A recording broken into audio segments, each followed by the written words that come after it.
Welcome to They Said We Said. This is John bringing you my Season 3 mid-season finale dual review. That's right, one video, 2 episodes of Fear the Walking Dead.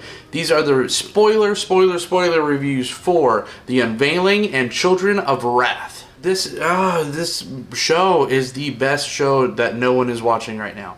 Everyone gave up on Fear the Walking Dead from season 2, and I can't say I blame them. Even main show The Walking Dead, after season 7, the viewership went down quite a bit. Whether it be the violence, the tone down of violence, just the utter lack of just things that went on. There's a lot of reasons that season 7 of The Walking Dead didn't really live up to the hype.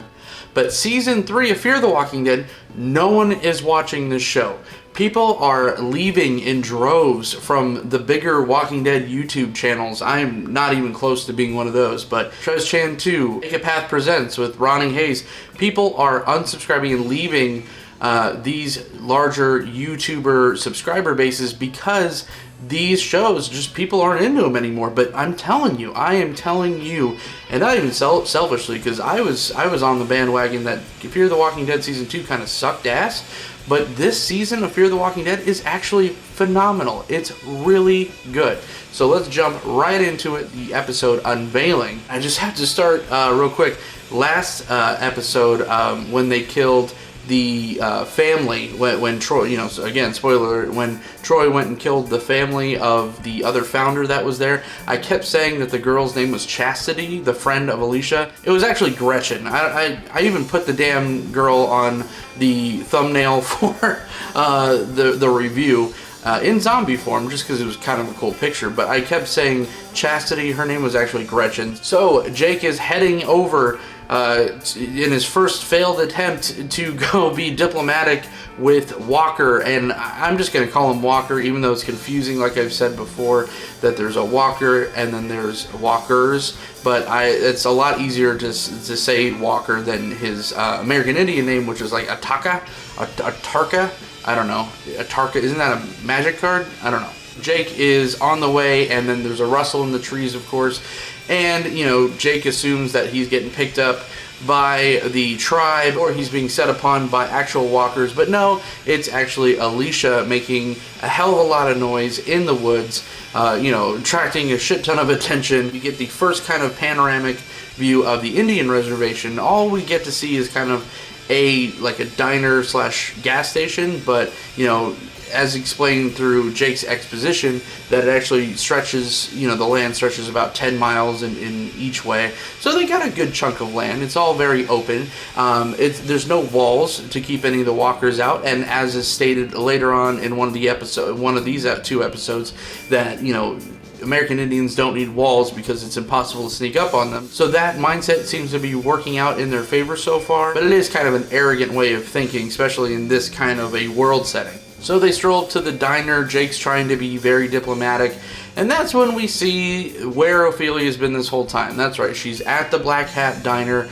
while Jake and Alicia are kind of holding court with Walker himself. It gets revealed that Ophelia is working in the kitchen of the Black Hat, and later on we get to really dive in deeper to her relation with this tribe and with Walker himself. This was kind of a cool scene. There's like I said, there's a little back and forth. Alicia's kind of being the mouthpiece like her mother would be, and kind of taking charge, basically saying, you're responsible for killing the Vern's whole family and whatnot, and much to everyone's surprise, especially Walker, because he would love to take credit for it, because he did take credit for killing McCarthy, the other founder, the Crow Man, but he did not kill Vern's family, and this is where, Alicia's kind of just like, maybe this isn't so cut and dry. So despite everyone's best judgment, Jake decides to stay there and have Alicia kind of deliver the message to Jeremiah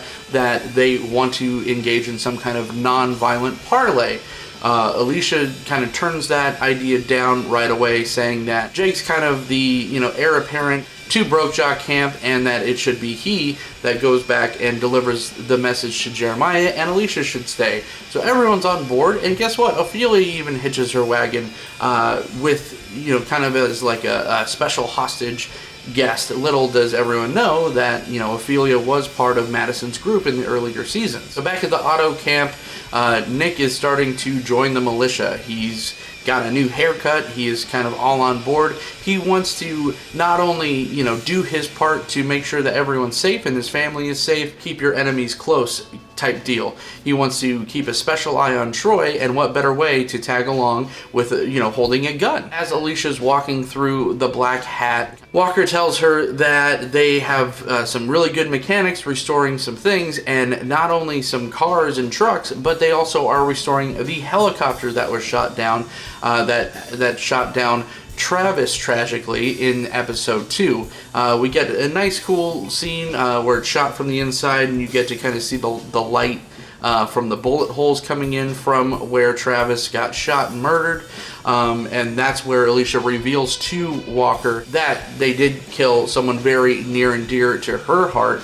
And kind of Walker kind of takes pride in this. You could see Walker, he does the kind of stone face American Indian thing very well, where he is kind of stone faced, but it looks like he's kind of prideful that he took someone very important away, so she could kind of feel his hatred and pain, but you could also sense a kind of remorse and sorrow behind his eyes as well. So he's doing a lot. I like the actor that plays Walker, or he conveys a lot without saying a lot. So we get Jake and Ophelia back. We're holding kind of court with Troy and Jeremiah and Madison, kind of telling everybody what's what, until Madison realizes that they're one shy of a full deck. You know, she's very happy to see Ophelia back and safe. It's a little bizarre, right? But she notices right away that Alicia is missing, and so she is already in, you know, protective mommy mode. Talons are out. She wants to get Alicia back. She starts formulating her plans. This was one of the worst scenes in the show. They literally were talking about, you know, just kind of the tribe and everything, and someone actually says those savages. Like, that was a line that was delivered in an actual show that people watch. So, as I said, Madison's on a full recon mode, trying to get, you know, now just like cashing in on all the favors for Troy. She is bullying Troy into making this decision to kind of take part of the militia and go, you know, perform a rescue team to go get Alicia back. So this is where I was kind of a little confused. We have a little back and forth between Jeremiah and Ophelia. At first I thought I missed something, because they look very familiar. There's a scene where they're kind of talking in the basement, and they do look like they know each other, and I was scratching my head thinking about it, but it is revealed, and also revealed at the beginning of the next episode, that it was actually Jeremiah that was the first person to find Ophelia after she left the hotel. So we'll talk more about that later when we're covering the second episode of this finale. But at first I was like, why do they know each other? Why does it look like there's some contempt between the two? You know, it looks like Jeremiah is kind of talking down to her, and she has like some hatred in her eyes, and I was just very confused at this moment until it got cleared up later. So the escape mission happens. It was pretty cool. You know, they are good guys, I guess. You know, our camp guys took out, you know, 5 tribe members from the Black Hat. You know, it seems to go off kind of without a hitch, but right away, as soon as they get back, just Madison fucked up big time. Alicia tells her as much. You know, Alicia conveys to Madison and to everyone that she was in no real danger, and now that any hope of a peaceful parlay outcome is completely off the table. The next morning, all I can say is Jake is stupid. Jake goes right back to the Black Hat with Ophelia, just being like, hey, you guys like Ophelia? I'll give her back. I hope you want your girlfriend back. And of course, immediately, they drag his ass out of the car and proceed to scalp him. And they get about a quarter of the way till Ophelia stops, and at this moment it looks like, oh, Ophelia might be kind of sticking up for our POV characters, and it looks like she actually gets punished for this decision later on, because they stop what they're doing as far as scalping Jake alive, and it looks like they beat the living shit out of Ophelia, and they just kind of dump them both off at the kind of gate. Definitely looks like Ophelia is on Madison's side and the side of the campers. Jeremiah kind of puts Ophelia in Madison's charge, And Ophelia even says, yeah, I'd love to help out, let me work in the kitchen. We realize that Ophelia sucks ass. I mean, I never liked Ophelia anyways, but man, did she kind of cement herself as kind of a naive villain, because you know, we're ready for war, we're setting up a perimeter, all the soldiers, the militia are just kind of, you know, using night vision and stuff just to look around, because we're all expecting an attack because of Madison and Troy's actions as usual. But all of a sudden people are getting super sick, they're vomiting their guts out. It looks like a scene straight out of Hateful Eight, which is a great Quentin Tarantino movie, which they tend to be. Go watch that movie. Which means that those militia members on the perimeter are now reanimating extremely fast and kind of ripping through the camp as walkers, eating their fellow, you know, campmates. And the very last scene shows Nick double over. So it looks like Ophelia poisoned the militia, and now it, you know, at the kind of cliffhanger to this episode is that Nick keels over and appears to be extremely sick as well, and it shows, you know, so far that it's like 100% mortality rate. So I was like, oh crap, are they killing Nick off? You know, that's pretty ballsy. Kill Travis off episode 2, so kind of nothing's off the table. Ophelia kind of makes a U-turn and tries to book it for a truck with Madison in hot pursuit. So that's how Unveiling ends. That's the first part of the finale, the first episode of the finale. If I'm just going to rate this by itself, I'm going to give this one a solid 4.1 out of 5. Great episode. This was just a great mid-season finale by itself. So, and we even got more, and we got some resolution in the next episode, which we're about to cover now.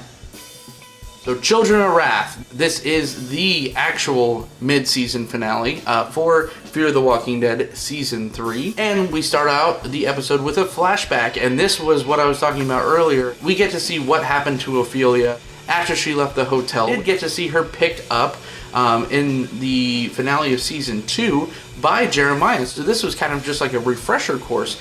It shows, you know, he's taking pot shots at her, kind of playing with her like a cat and mouse, until he gets right up on her. He looks to be friendly enough until he just basically says, yeah, you're not welcome here because you're the wrong this. You got too much of a tan. So Jeremiah is a total dickhead douchebag. Super racist redneck prick, you know, wall building MF. We're not going to get too much into it, but Jeremiah sucks, right? Leaves her for dead. Ophelia kind of walks around in the waste, has some kind of cool Beavis and Butthead Do America style, you know, hallucinations about Daniel, her father, telling her not to give up. Pretty much far gone until another person kind of stumbles upon her, and that person is Walker. So now we get to see how deep this connection goes. He kind of takes her in, he saves her life, he gives her water, he bathes her up, he cleans her up, lets her rest, and it looks like the two of them wind up falling in love later. Now flash forward back to the end of the last episode. Madison's in hot pursuit of a very jacked up Ophelia, because not only, you know, they had to keep up the ruse with beating her face in, but they also like knocked her leg pretty bad, which kind of sucks. Maybe that happened when they threw her off the motorcycle, but you know, you want to sell it, but you don't want to kill your person either, your inside man. So, you know, she gets in the truck. Madison finally catches up to her, pulls her out of the truck, beats the living hell out of her already, you know, hamburger meat looking face Ophelia. Madison just goes to town. So the next morning, Madison throws Ophelia into the truck at gunpoint, takes her back to the Black Hat, walks right up to the diner where Walker's having his breakfast. This guy's always eating or drinking coffee in this diner, and she demands to know what was in this poison that Ophelia gave to all the militia to see how she could start treating Nick. So that's when Walker tells Madison that it was anthrax, because, you know, foreshadowing and all the pig farming and stuff like that. Of course they were cultivating anthrax off of animal hide because they have scientists, because anthrax is easy to make.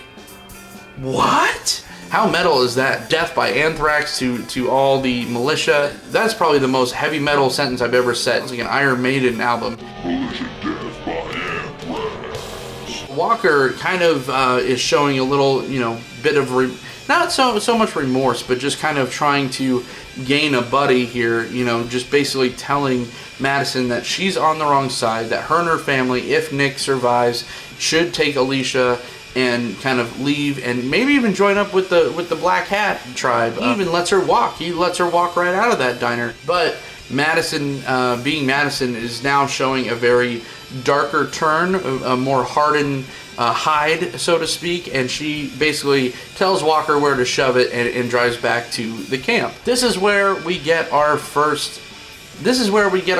shot of Strand in the episode. So Victor Strand is alive and well. He did escape the overrun turned hotel. He just so happens to stumble upon a kind of mini yacht that's very familiar to him. He finds the Abigail. How elated is he? You could already see that the Abigail is kind of stuck on kind of shallow waters. He jumps on board maybe to see if there's anything he could do to get it, you know, sea-bound again. But the thing is covered in walkers. So Victor kind of goes downstairs to find some kind of weapon. He finds one fishing harpoon to like 7 walkers. Not the best plan. He sneaks in, he shoots the one walker in the face, kind of spears her head to a wall, and then of course, you know, he gets set upon by other walkers. He does have another little pocket knife. Somehow he makes it out alive. He gets up to the top, kind of sees that the Abigail is kind of done for. All the controls are smashed in. You know, there's no more boat mechanics left in the ZA, but he does find a bottle of Dom Perignon, a nice vintage as well. So reminiscent to the you know, kind of middle of season 2 in the hotel. He starts putting them back.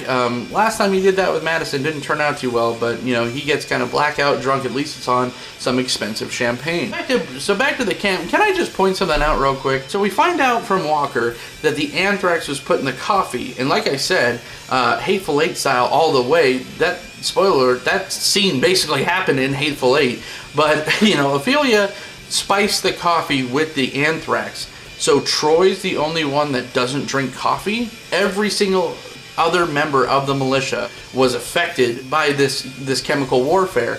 Troy doesn't drink coffee apparently, because Troy is right as rain. He's walking around taking care of everyone. He's all right.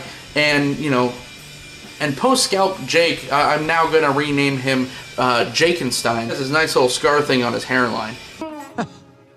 So it wasn't mentioned in the episode, but this is my personal feelings on why Nick, you know, winds up surviving the anthrax. Is I think that because he was an addict, because his body was so conditioned to having so many toxins in them all the time, heroin and whatever else he put in there, I think that might have saved his ass as far as the anthrax goes. A nice touching scene with Ophelia back with Walker in their room.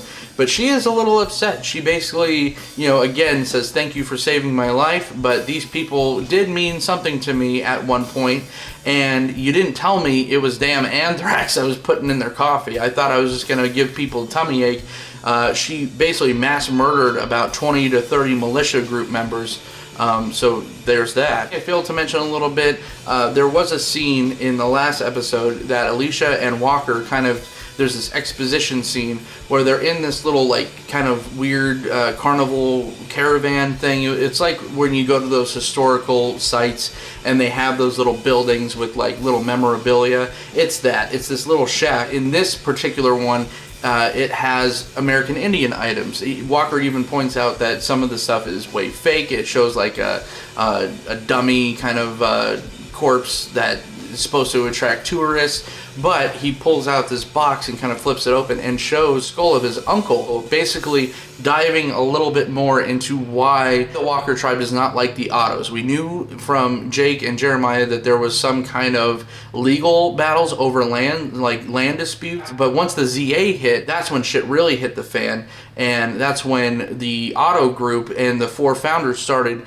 completely decimating all the family of Walker's tribe. So knowing this information, Madison and Troy stage a dumbfuck reconnaissance mission, you know, number 2. They go and they grab this little kind of mobile caravan, this trailer full of all these trinkets and important things to Walker himself. And you know, they're shooting down a couple of the militia, the ones that weren't sick get mowed down, but they are successful in taking the caravan, but with Walker's tribe hot on pursuit. They even show up that morning, kind of does a little like Phantom Menace thing where the droids go over the mountain. Oh my god, I just made a Phantom Menace reference.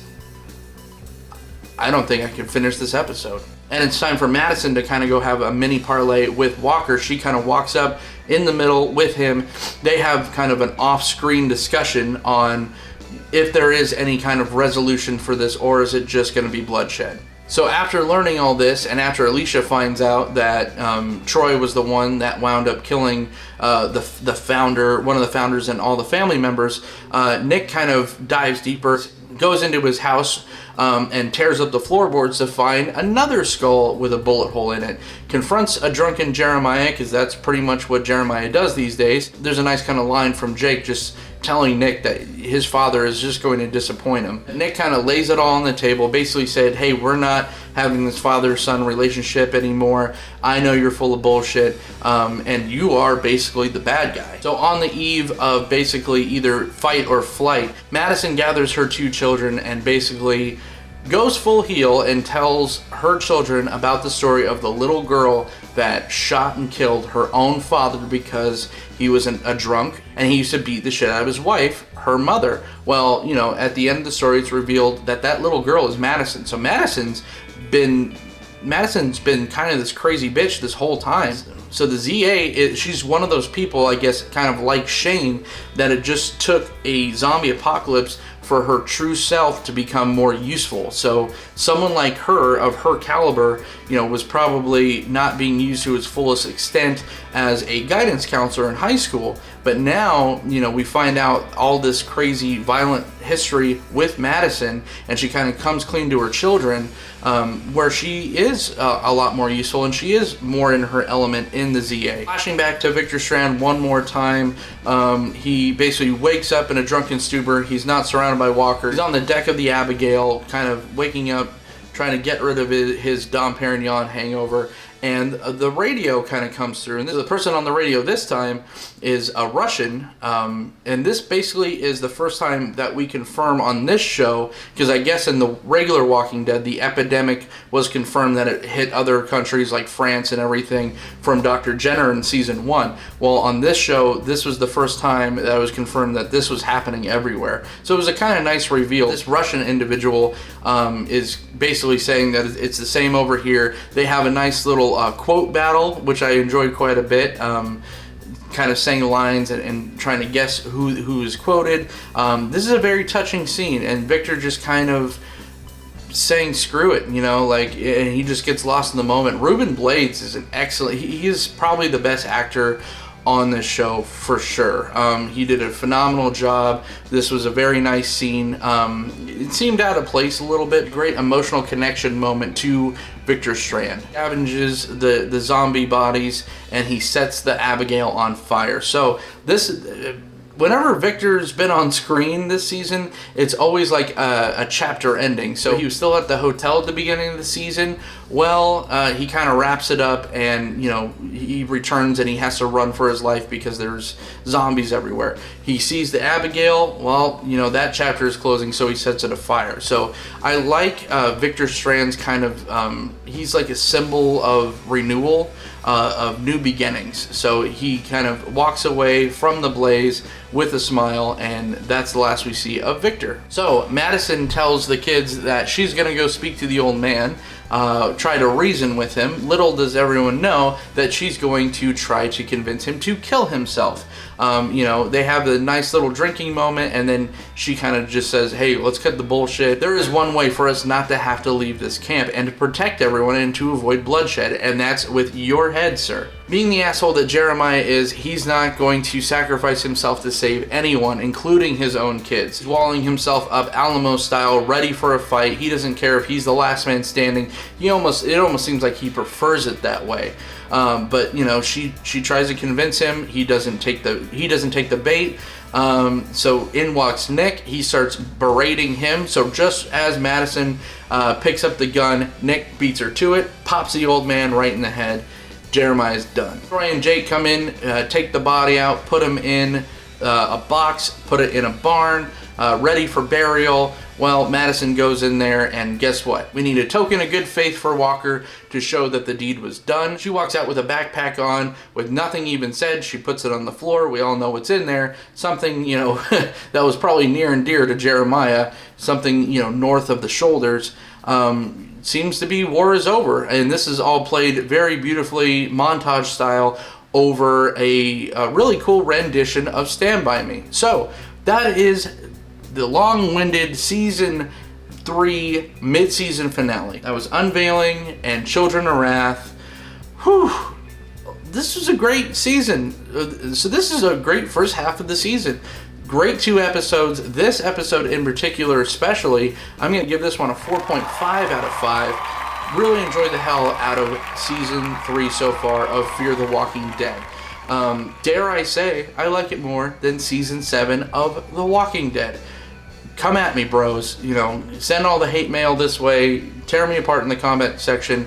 That's my story, and I'm sticking to it. This is actually the last Fear the Walking Dead review that I get to give to you guys from the greater Las Vegas, Nevada. Next week I will be packing up and moving to Seattle area in Washington State. So the set might look a little different next time I speak to you guys. I'm very excited to open up that new chapter in my life. But I will see you guys when the break is over for Fear the Walking Dead. We will pick up where we left off on the new set. But I will see you guys also for Game of Thrones is coming back in a couple of days. Can't wait for that. And also I will still see you for the Preacher reviews. So until then, Deadheads, thank you for joining me for Fear the Walking Dead for this first half of the season. So as always, you could find me on Twitter at OrzovDunn. You could find me on Facebook and Instagram at They Said We Said. And I will see you guys real soon.